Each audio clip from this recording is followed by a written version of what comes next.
संपूर्ण राजस्थान को कवर करते हैं हम। राजस्थान की हर खबर देखते रहिए डीपीके न्यूज पर।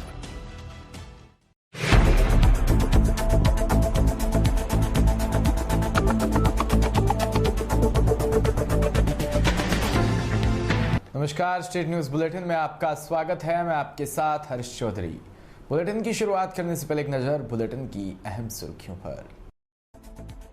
गहलोत बोले, जहां मुस्लिम ज्यादा वहां हिंदुओं को सोने में तकलीफ। कहा, जहां हिंदू ज्यादा वहां मुस्लिम सो नहीं पा रहे। अशोक गहलोत के बड़े भाई अगरसेन गहलोत के निवास पर सीबीआई छापे का मामला आया सामने।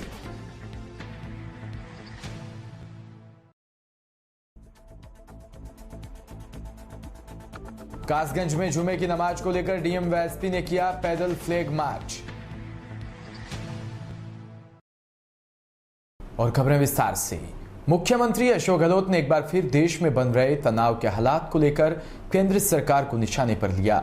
मुख्यमंत्री अशोक गहलोत ने कहा कि सरकार आज महंगाई की बात नहीं कर रही, बेरोजगारी की बात नहीं कर रही। कल मैंने कहा कि मेरी बात फिर ध्यान से सुनिएगा। हर गांव में आज तनाव है। हर गांव में जहां मुस्लिम ज्यादा है वहां हिंदुओं को रात को सोने में तकलीफ होती है, चिंता रहती है उन्हें। जहां हिंदू ज्यादा है वहां मुस्लिम सो नहीं पा रहे, पता नहीं क्या होगा। इस माहौल में देश जी रहा है और चल रहा है। देश के अंदर खतरनाक खेल हो रहा है।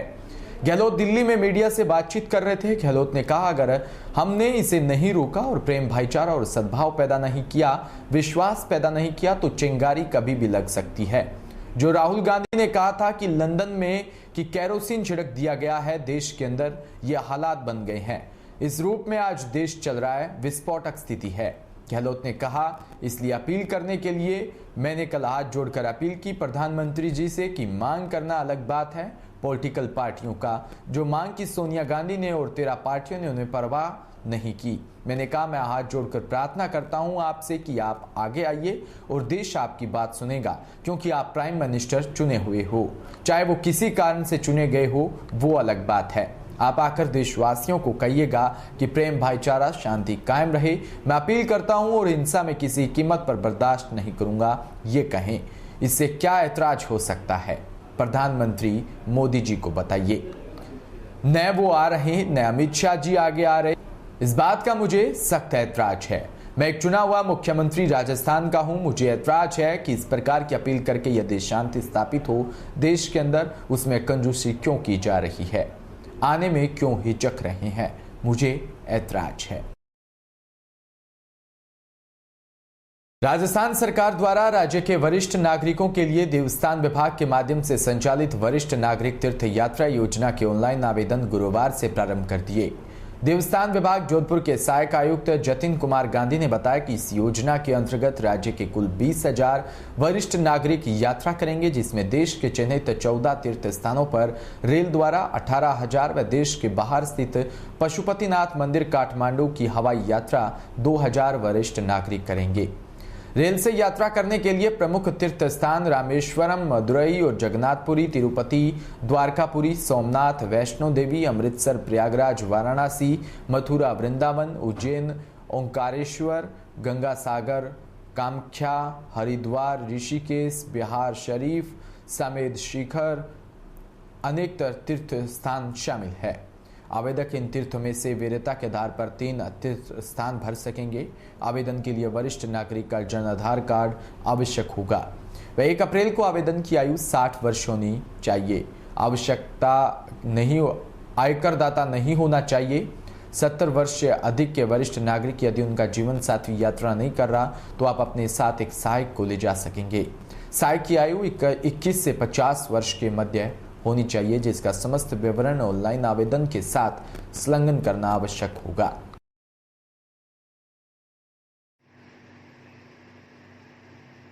नमस्कार।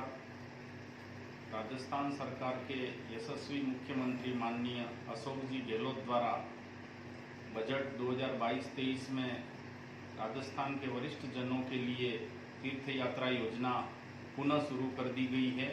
इस तीर्थ यात्रा योजना में साल 2022 में कुल 20,000 यात्रियों को राज्य भर से देश के विभिन्न भागों में एवं नेपाल के पशुपतिनाथ काठमांडू की हवाई यात्रा भी करवाई जाएगी। आज दिनांक 16/6/2022 से उक्त ऑनलाइन आवेदन प्रारंभ कर दिए गए हैं। सभी वरिष्ठ जन से सहायक आयुक्त देवस्थान विभाग जोधपुर के मेरे जतिन गांधी का निवेदन है कि वे अधिक से अधिक ऑनलाइन आवेदन करें एवं लॉटरी में चयनित होकर देश के चुनिंदा तीर्थ स्थानों पर यात्रा करें। धन्यवाद। जोधपुर मुख्यमंत्री अशोक गहलोत के बड़े भाई अगरसेन गहलोत के निवास पर सीबीआई छापे का मामला सीबीआई की टीम पड़ताल कर रही है। अगरसेन गहलोत के निवास पर कब्जे में लिए गए दस्तावेज की पड़ताल में अगरसेन गहलोत व परिवारजनों से पूछताछ चल रही है। दिल्ली और जोधपुर की टीम मिलकर ही पड़ताल कर रही है। पावटा स्थित खाद बीज की दुकान पर भी सीबीआई की टीम पड़ताल कर रही है। दस्तावेज खंगालने के साथ खातों की भी जांच चल रही है। इससे पूर्व ईडी की ओर से मारी गई रेड में उसके बाद बराबर दिल्ली में की गई थी पूछताछ। कुछ समय पूर्व हाई कोर्ट द्वारा अगरसेन की गिरफ्तारी पर रोक लगाई गई थी। जोधपुर शहर की चौपासनी हाउसिंग बोर्ड थाना पुलिस ने मोबाइल लूट के मामले में एक लुटेरे को गिरफ्तार किया। पूछताछ में सामने आया कि इस पर पूर्व में की गई के मामले दर्ज है। चौपासनी हाउसिंग बोर्ड थाना पुलिस ने बताया कि इलाके में मोबाइल लूट की वारदात हुई। इस मामले को गंभीरता से लेते हुए टीम बनाकर सीसीटीवी और सूचना के आधार पर मनीष को गिरफ्तार किया। मनीष से पूछताछ की जा रही है। मनीष के खिलाफ पूर्व में भी देवनगर थाने व चौपासनी हाउसिंग बोर्ड थाने में मुकदमा दर्ज है। मंडी डब्बावाली से खबर, जहां नगर परिषद के चुनाव लगातार चरम सीमा पर है। वार्ड नंबर 14 में भाजपा व जजपा से समर्थित उम्मीदवार वार्ड पार्षद आनंदी देवी को महिला, पुरुष व युवाओं का भरपूर समर्थन व सहयोग मिल रहा है। 19 तारीख को होने वाले चुनाव मतदान को लेकर आनंदी देवी के पक्ष में डोर टू डोर जनसंपर्क किया जा रहा है। आनंदी देवी का चुनाव निशान छतरी है। वहीं स्थानीय लोगों का कहना है कि वार्ड पार्षद उम्मीदवार आनंदी देवी का पूरा परिवार हर व्यक्ति के सुख दुख में सहयोगी की भूमिका निभाता है। उनका कहना है कि वार्ड पार्षद उम्मीदवार आनंदी देवी की जीत निश्चित है। आपको बता दें कि स्वतंत्रता सेनानी व पूर्व विधायक वेद रामदयाल शर्मा की पुत्र वधू है आनंदी देवी शर्मा। रायशेर नगर से खबर, जहां ग्राम पंचायत समेजा कोठी के वार्ड नंबर 13 में इंदिरा कॉलोनी में बिजली की समस्याओं को लेकर भारी संख्या में महिलाएं एसडीएम को गुहार लगाई। काफी संख्या से महिला इकट्ठी होकर महिला कांग्रेस सेवा दल जिला अध्यक्ष व यूथ कांग्रेस प्रदेश संयुक्त सचिव गोगा देवी नायक और कृष्णा राकेश तरसेम सहित अनेक महिलाएं पहुंची। ग्रामीण महिलाओं का कहना है कि हम 6 से 7 दिन से बिना लाइट के परेशानी का सामना कर रही हैं और ट्रांसफार्मर पर ज्यादा लोड होने के कारण बार बार डीपी उठ जाती है, जिसके कारण ग्रामीणों के फ्रिज, कूलर, टीवी आदि का काफी नुकसान हुआ। बार बार बिजली के अधिकारियों को अवगत करवाने के बाद भी कोई समाधान नहीं हो रहा। इस कड़ी धूप में गर्मी में लाइट नहीं, उसका सामना छोटे बच्चे व बुजुर्ग गर्मी के कारण बेहोशी से जूझ रहे हैं। जोधपुर कमिश्नरेट के मथानिया थाना अंतर्गत चौपासनी गांव में पानी की होद में डूबने से 4 मजदूरों की मौत हो गई। पुलिस ने चारों मृतकों के शवों को मथानिया अस्पताल की मोर्चरी में रखवाया। चारों मृतक मुल्तिया बाड़मेर जिले के रहने वाले थे। ये चारों मृतक चौपासनी गांव में एक पशु आहार की फैक्ट्री में मजदूरी करते थे। फैक्ट्री के पीछे कृषि विभाग की भूमि है, जहां पर एक पानी का होद बना हुआ है। ये चारों मजदूर गुरुवार देर शाम मजदूरी करने के बाद संभवतः नहाने के लिए इस होद में उतरे थे और अचानक पानी में डूबने से इनकी मौत हो गई। हादसे की सूचना मिलने पर मथानिया पुलिस मौके पर पहुंची और शवों को बाहर निकलवाया। फिलहाल मथानिया पुलिस ने मामला दर्ज कर जांच शुरू कर दी है। तिवरी तहसील के चौपासनी गांव में एक पशु आहार की फैक्ट्री है, जिसके पीछे कृषि विभाग की भूमि पर एक पानी का होद बना हुआ है। गुरुवार देर शाम पशु आहार की फैक्ट्री में काम करने वाले 4 मजदूर संभवतः नहाने के लिए सौद में उतरे थे। आगरा से खबर, जहां शुक्रवार के मद्देनजर आगरा पुलिस ड्रोन ड्रिल भी लगातार कर रही है, जिसके जरिए ये पता लगाने की कोशिश की जा रही है कहीं मुस्लिम बाहुल्य इलाकों में लोगों ने छतों पर पत्थरों का जमाव तो नहीं किया। साथ ही सीआरपीसी की धारा 149 के तहत भी कई सारे लोगों को बाउंड किया गया कि अगर हिंसा की तो खेल नहीं। आगरा का नगला मेवाती जो पूरी तरह मुस्लिम बाहुल्य है, वह ड्रोन के जरिए नजर रखी जा रही है। नगला मेवाती पर ड्रोन ड्रिल, एक तरफ ड्रोन ड्रिल के जरिए नजर रखी जा रही है, तो वहीं मुस्लिम बाहुल्य बस्तियों में भी फुट पेट्रोलिंग भी लगातार जारी है। मध्य प्रदेश से खबर, जहां चंदेरी में नकली चांदी को बाजार में गिरवी रखने के लिए सोमवार को 2 पुरुष और एक महिला परवीन कोलिया की दुकान पर पहुंचे। महिला दुकान के नीचे खड़ी रही, जबकि दोनों युवक ऊपर आकर दुकान पर कहने लगे कि हमें चांदी गिरवी रखनी है। जब दुकानदार ने उनसे पूछा तुम्हें मेरी दुकान के बारे में किसने बताया, तो वो कहने लगे हम पूछते पूछते यहाँ आए हैं। दुकानदार ने उनसे सामान दिखाने को कहा तो उन्होंने लगभग 1 किलो वजन की चांदी, जिन्हें पायल चूड़ा शामिल थे, दुकानदार के सामने रख दिए। दुकानदार द्वारा पूरे सामान को चेक कराने के लिए सोनी के पास पहुंचाया। जब सामान वापस आया तो सोनी द्वारा बताया कि पूरी चांदी नकली है। दुकानदार द्वारा उन लोगों से बातचीत कर जानना चाहा कि यह सामान किसका है, तो उसमें से एक युवक बोला मेरे पापा ने मुझे यहाँ गिरवी रखने के लिए भेजा है।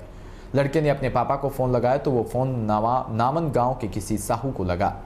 खुद को वह मुंड्रा गांव का रहने वाला बता रहा था, जबकि एक साथी ही जारसल का रहने वाला बता रहा था। दुकानदार प्रवीण कोलिया द्वारा मौके की नजाकत को देखते हुए इसकी शिकायत 100 नंबर पर लगाकर कर दी।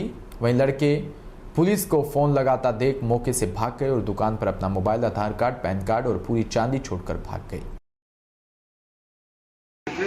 3 लोग, एक लेडीज थी, 2 जेंट्स थे।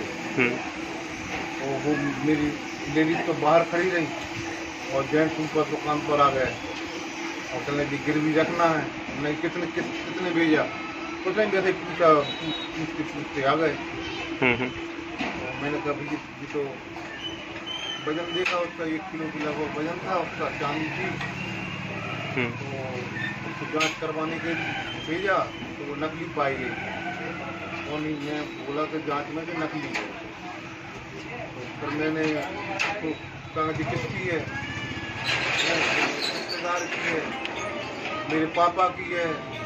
इस तरह से उसने अपना बताया। फिर एक फ़ोन लगाया उसने, मेरे पापा को फ़ोन लगा रहा है तो वो पापा का नहीं निकल के नावनी का निकला और मुंड्रा का रहने वाला बता रहा था। और वो जो था ना नावनी का, वो साहू जात का था। मोबाइल पे नंबर आ रहा था। अच्छा, के मोबाइल पर मतलब ये 3 लोगों का आया था। ये मतलब कहाँ के रहने वाले अपने आप को बता रहे थे, ऐसा कोई बताया? का बता रहा था लेडीज को। हाँ। बिजनौर के थाना चांदपुर क्षेत्र में दर्दनाक सड़क हादसे में 2 की मौत, 3 गंभीर रूप से घायल हो गए। 2 मोटरसाइकिल पर सवार 5 लोगों को अज्ञात वाहन ने मारी टक्कर, जिसमें देर रात चांदपुर धनोरा रोड पर यह हादसा हुआ। मौके पर पहुंची पुलिस ने सभी घायलों को सीएचसी साउथ चांदपुर में भर्ती करवाया, जहां चिकित्सकों ने व्यक्ति को 2 को मृत घोषित कर दिया और 3 गंभीर रूप से घायलों को हायर सेंटर रेफर कर दिया। उत्तर प्रदेश के कासगंज में जुमे की नमाज को लेकर आज जिलाधिकारी हर्षिता माथुर व कासगंज पुलिस अधीक्षक रोहन प्रमोद बो ने शहर कासगंज मिश्रित आबादी वाले स्थानों पर फ्लैग मार्च किया। फ्लैग मार्च के दौरान आम जनमानस से आपसी भाईचारे, सौहार्दपूर्ण वातावरण बनाने व सोशल मीडिया पर फैलाई जाने वाली अफवाहों से बचने व भ्रांतियों को न फैलाने की अपील की। इसके साथ ही सभी को शांति व कानून व्यवस्था सुदृढ़ करने में सहयोग करने की भी अपील की। फ्लैग मार्च के दौरान अपर पुलिस अधीक्षक, क्षेत्र अधिकारी, नगर थाना अध्यक्ष कासगंज सहित बड़ी संख्या में पुलिसकर्मी मौजूद रहे। श्योपुर निर्वाचन को दृष्टिगत रखते हुए कानून व्यवस्था व शांति बनाए रखने के उद्देश्य से पुलिस व प्रशासन द्वारा शहर में फ्लैग मार्च निकाला गया। कलेक्टर शिवम वर्मा व पुलिस अधीक्षक आलोक कुमार शर्मा सिंह ने नेतृत्व में पुलिस कोतवाली श्योपुर से शहर के विभिन्न मार्गों से होकर पुलिस अधिकारियों व जवानों द्वारा फ्लैग मार्च किया। कोतवाली से मेन चौराहा, टोडी गणेश बाजार, भोई मोहल्ला, बड़ा इमामबाड़ा, मोती टिकिया, किला रोड सहित अनेक क्षेत्रों में फ्लैग मार्च निकाला। इस अवसर पर अपर कलेक्टर टीएन सिंह, अतिरिक्त पुलिस अधीक्षक पीएल कुर्वे, एसडीएम लोकेंद्र सरल आदि पुलिस अधिकारी उपस्थित थे। सूरतगढ़ में टीओडी वापस लेने की मांग को लेकर राष्ट्रपति व रक्षा मंत्री के नाम ज्ञापन सौंपा गया। युवाओं में केंद्र सरकार की हठधर्मिता के खिलाफ गहरा आक्रोश दिखा। युवाओं द्वारा युवा संगठनों के नेतृत्व में युवाओं ने एसडीएम कार्यालय पर केंद्र सरकार द्वारा लागू किए गए टीओडी नियम को वापस लेने की मांग को लेकर प्रदर्शन किया व एसडीएम कपिल कुमार यादव को राष्ट्रपति व रक्षा मंत्री के नाम ज्ञापन सौंपा। युवाओं ने बताया कि सेना भर्ती की तैयारी करने वाला युवा वर्ग, जिन्होंने सेना में जाने के सपने को पूरा करने के लिए शारीरिक दक्षता परीक्षा पूरी करके लिखित परीक्षा की तैयारी में जुटा हुआ था, अब केंद्र सरकार द्वारा लिखित परीक्षा को रद्द करके युवाओं को वापस पहले पायदान पर लाकर खड़ा कर दिया। इसके विरोध में सूरतगढ़ परिक्षेत्र का युवा वर्ग आक्रोशित होकर राष्ट्रपति के नाम ज्ञापन सौंपा है। इसी के साथ बुलेटिन में इतना ही। नमस्कार।